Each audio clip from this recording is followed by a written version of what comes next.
On November 24th, 2024, T.D. Jakes' voice suddenly stopped mid-sermon. His eyes rolled back, his skin turned gray, and 2.3 million viewers watched in horror as he collapsed. But the real shock came when doctors discovered what caused it. Now, as a $100 million lawsuit threatens his empire and dark rumors spread online, the untold story of Bishop Jakes' fight for survival and his reputation is coming to light. T.D. Jakes was born on June 9, 1957, in South Charleston, West Virginia. His parents, Ernest and Odith Jakes, raised him in a small, close-knit family. T.D. was the youngest of 3 children. His father worked very hard and built a cleaning business that employed over 40 people. He cleaned big places like the West Virginia Capitol Building and grocery stores. His mother was a teacher who taught home skills like cooking and sewing, ensuring that all her children learned these things, which became very useful for T.D. later in life. When T.D. was a little boy, his family lived in Vandalia, a segregated community. It was a tough time in the 1960s because of racial tensions, but the Jakes home was always full of learning and activity. Even though life seemed normal, things changed when T.D. was only 10 years old. His father got very sick with kidney disease. For the next 6 years, T.D. helped take care of him. It was a hard time for the family, but it taught T.D. a lot about suffering and compassion. He often stayed in his room during this time, preaching to his stuffed animals as if they were a big church crowd. This earned him the nickname Bible Boy, because he always carried a Bible and loved to talk about God. T.D. was very curious about God, even as a kid. One time, during a trip with his father, he learned that the earth is always moving, even when it feels still. This stuck with him and made him think about how God works in ways we don't always see. But T.D.'s path wasn't perfect. When he was a teenager, he went through a phase where he drifted from his faith. One night at a party, he started singing gospel songs, and something powerful happened. He felt the Holy Spirit so strongly that he ran out of the house. That moment brought him back to God and reminded him of his purpose. When T.D. was 16, his father passed away after years of battling kidney disease. It was heartbreaking for him. He started questioning God and felt angry and confused at the same time. He had to take care of his family, as his mother got sick too. T.D. dropped out of high school just 2 months before graduation to look after her. Even though life was hard, he kept going. This tough time made him stronger and more understanding of other people's pain. It was during this difficult period that he felt called to become a preacher. Even though he was still hurting and had doubts, he knew this was what God wanted him to do. At 23, T.D. took a big step and started his first church. It was a small storefront in Montgomery, West Virginia, with just 10 members. He called it the Greater Emmanuel Temple of Faith. Back then, life wasn't easy. T.D. worked at a chemical plant during the day to support his family and the church. His wife, Sarita, also helped a lot by working as a DJ at a Christian radio station. They didn't have much money, but they made it work. Their church was small and simple. T.D. even played the piano for the choir himself. He often joked that on Easter Sunday, if they counted everyone, including pregnant women and the deceased, they might have had 40 people. Even though the church was tiny, T.D. had a special way of preaching that connected with people. He talked about real-life problems and gave people hope. The church slowly grew, and by 1983, T.D. held his first conference. Only 80 people came, but it was the start of something much bigger. Over time, his powerful messages about healing and hope would reach thousands, especially women who needed encouragement. In 1996, Bishop T.D. Jakes took a big step. He moved to Dallas, Texas, with just 50 families from his small church in West Virginia.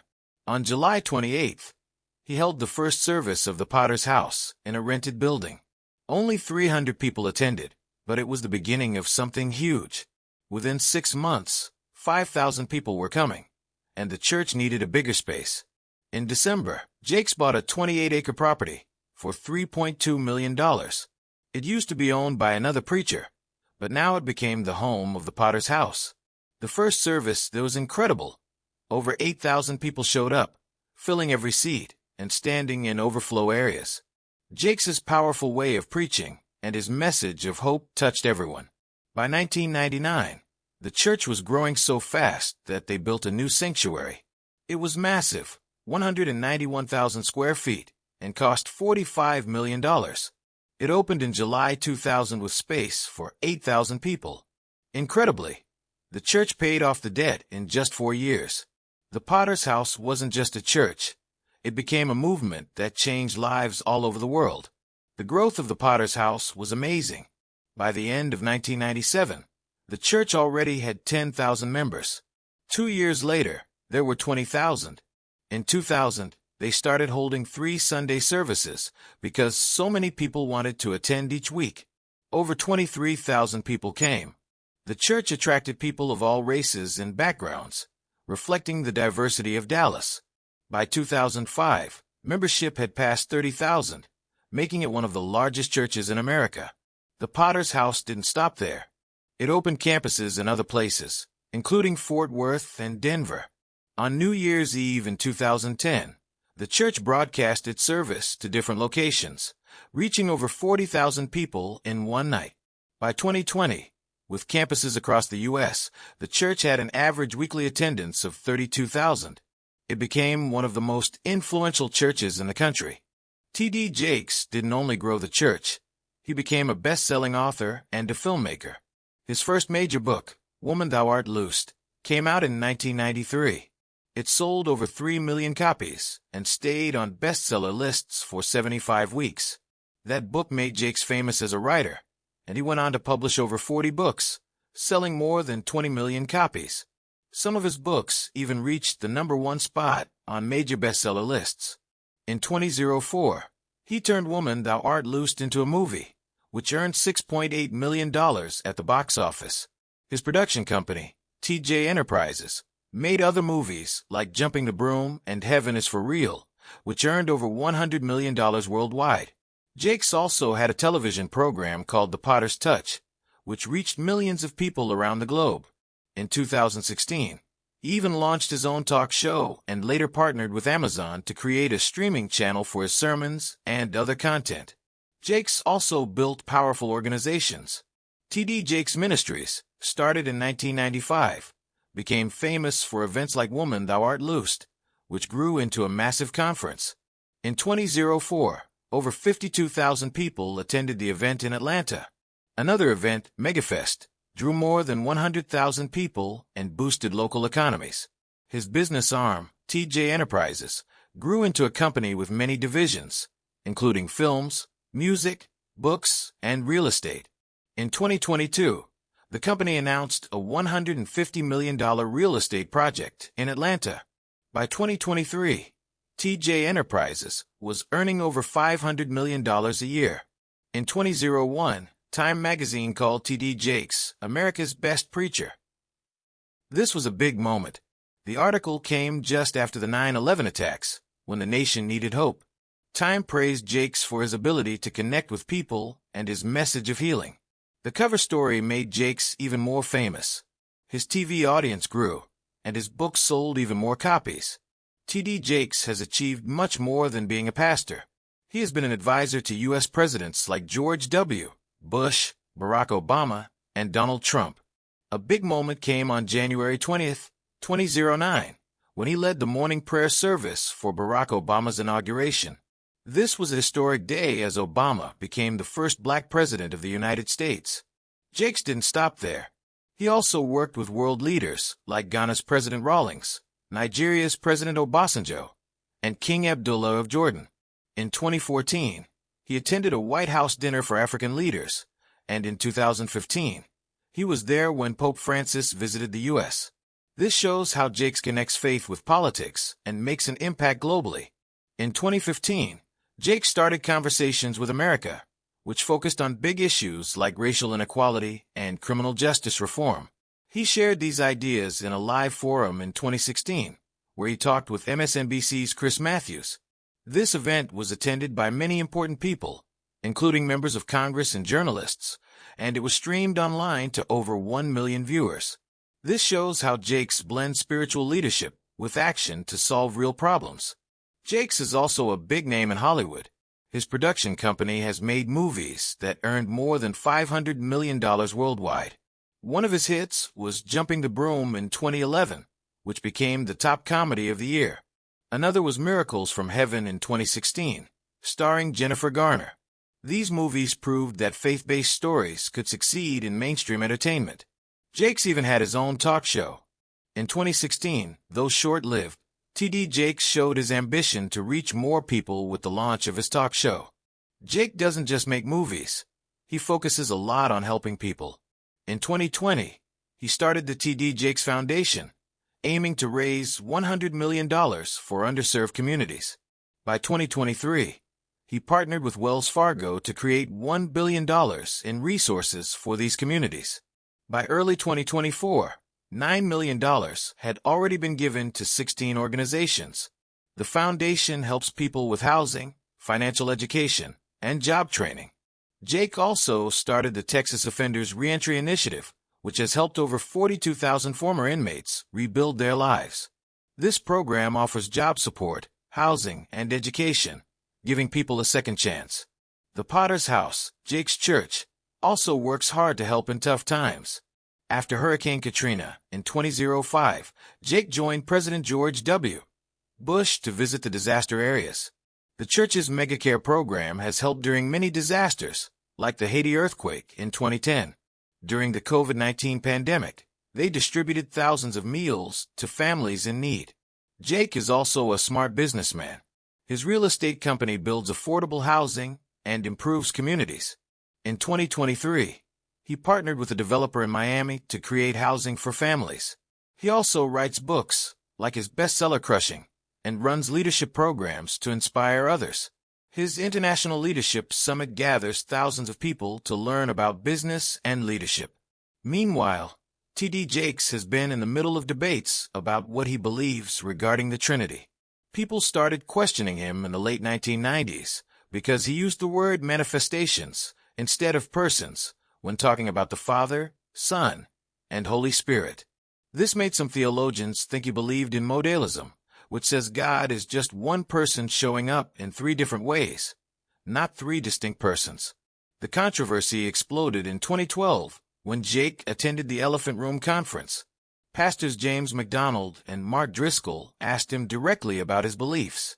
Jake said, "One God, three persons," which sounded like he was agreeing with traditional beliefs, but then he added he didn't like the word persons and preferred manifestations, calling it a term from the Bible. This left people confused. Even after this, his church's website still used the word manifestations, which upset critics. Some thought he was trying to change his views, while others believed he was just avoiding criticism. A theologian in 2016 said Jake still used language that made people unsure about what he really believed. Because of this, many conservative Christians continued to question him. Jake has also faced backlash from traditional churches for what he teaches and how he preaches. A big issue is his connection to the Word of Faith movement, which many believe spreads false teachings. In 2001, it was reported that Jake told viewers on a Trinity Broadcasting Network fundraiser that giving money would lead to blessings like wealth, good relationships, and success. This message clashed with the traditional Christian view of giving as an act of faith, not a way to get something in return. In 2015, Jake caused a stir by saying, "If you obey God, you will never be broke another day in your life." Critics said this was an oversimplified and dangerous message about money. His sermons often mix motivational speaking with Bible teachings, which some say feels more like self-help than true preaching. In 2007, during a live sermon, he shocked viewers by speaking in tongues without giving an interpretation, something the Bible says should not happen. Jake has also been accused of not talking enough about sin and repentance. In a 2019 interview, he criticized white evangelicals for focusing too much on abortion and same-sex marriage and not enough on social justice. This upset many conservative leaders, who started calling him a false teacher. Another controversy around Jake is the prosperity gospel. Many believe he teaches that faith and obedience lead to wealth and success. His lifestyle adds to this criticism. In 2005, reports showed he lived in a $1.7 million mansion, drove fancy cars, and wore designer suits, which critics said was the opposite of Jesus' teachings on living simply. In one sermon, Jake said people need spiritual prosperity before they can have financial prosperity. Critics say this connects spiritual maturity with wealth, which is misleading. A 2017 tweet from Jake promised, "If you obey God, you will never be broke another day in your life." Stories have even surfaced of church members giving all their savings to the ministry and struggling financially afterward. Jake denies being a prosperity preacher, but his actions, like starting a program to train 1,000 millionaires, make people question his motives. While he says his teachings aim to help people break free from poverty, many believe his message twists the gospel and benefits him more than his followers. T.D. Jakes' views on LGBTQ+ issues have changed a lot over the years, which has caused both praise and backlash. In the early 2000s, he called homosexuality brokenness and said it could be caused by bad parenting or abuse. But in 2015, during an interview, he surprised many when he said the Black church and the LGBTQ+ community could coexist and that every church and gay person was different. Some people thought this meant he supported same-sex relationships, and the backlash was so strong that Jake had to clarify he did not support same-sex marriage. In 2021, he criticized white evangelicals for focusing too much on issues like same-sex marriage and ignoring poverty and racial justice, showing a shift in his priorities.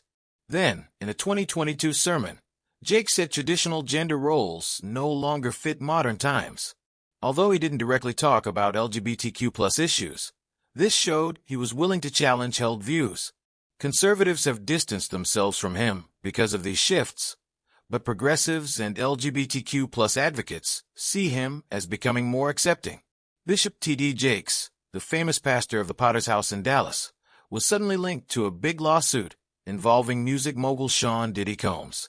On March 25, 2024, record producer Rodney, Lil Rod, Jones filed a lawsuit accusing Combs of terrible crimes.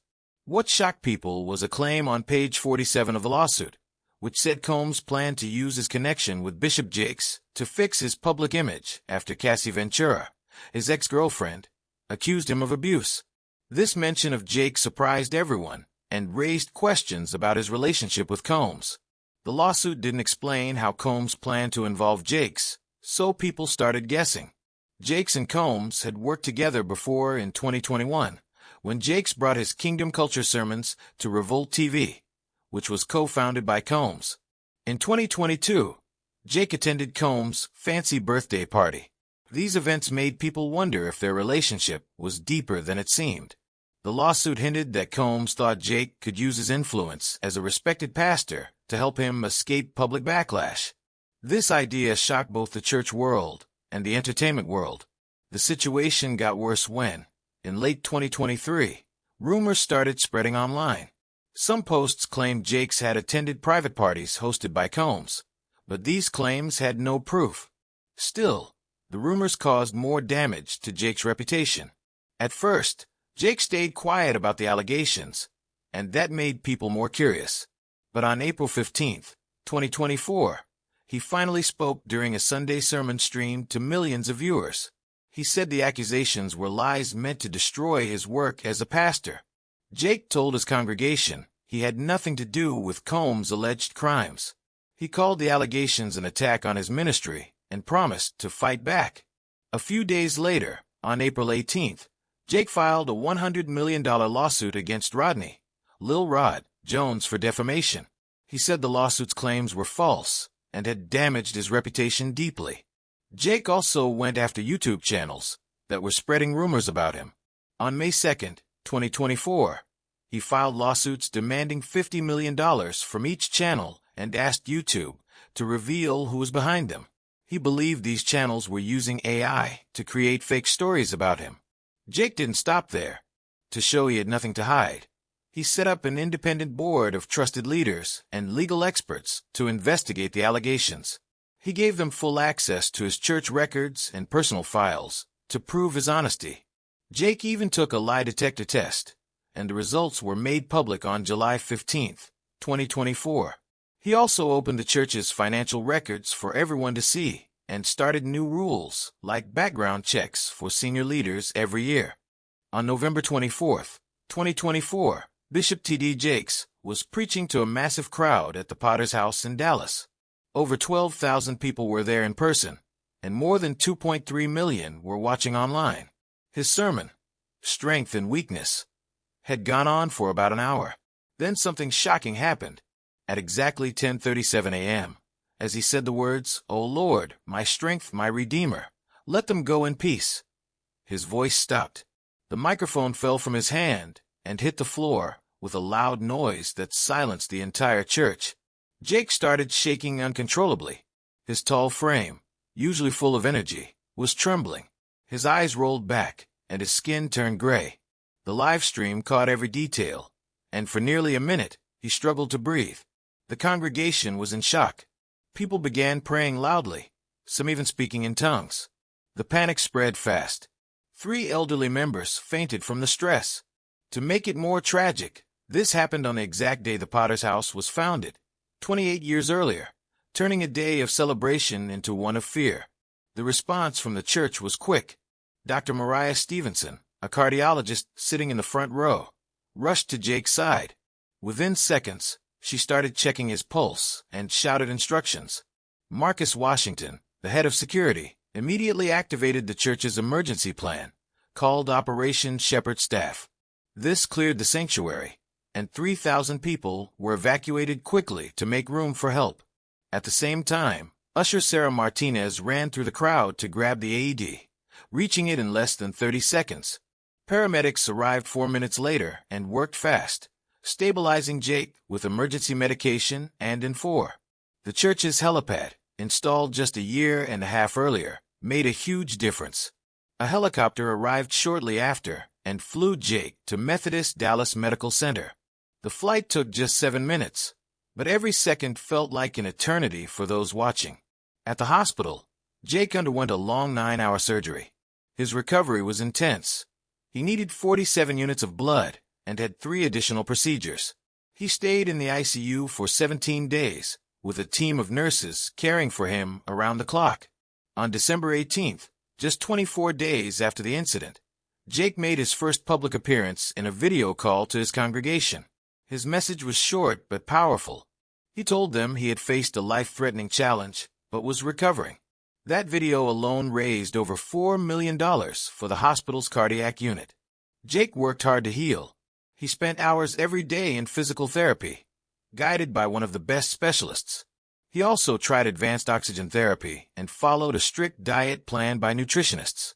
Even while recovering, Jake stayed busy. He wrote a new book called Reborn, Finding Strength in Life's Valleys. He dictated the entire book from his hospital bed, and when it was released 3 months later, it became an instant hit, selling over 2 million copies in the first week. On New Year's Eve, Jake returned to the pulpit. Over 18,000 people came to see him in person, and another 11 million watched online. He looked thinner but full of energy. His sermon, The Comeback King, was emotional and inspiring. People in the audience cried as they listened, feeling the power of his words. It was a moment of triumph and hope, showing everyone that even after the hardest trials, you can rise again. T.D. Jakes met Sarita Jameson in a small church in West Virginia.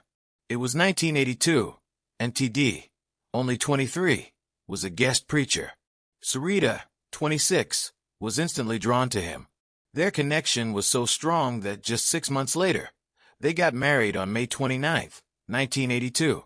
From that moment, their journey together began, filled with love and challenges as they stepped into a life under the spotlight. Over the years, they built a family with 5 children: Sarah, Cora, Jermaine, Thomas Jr., and Jamar. Raising kids is never easy, but doing it in front of the world brought its own problems. In 2009, their son Jermaine made headlines when he was arrested for indecent exposure. It was a hard time for the family, but they pulled through. Despite moments like this, their kids have done well.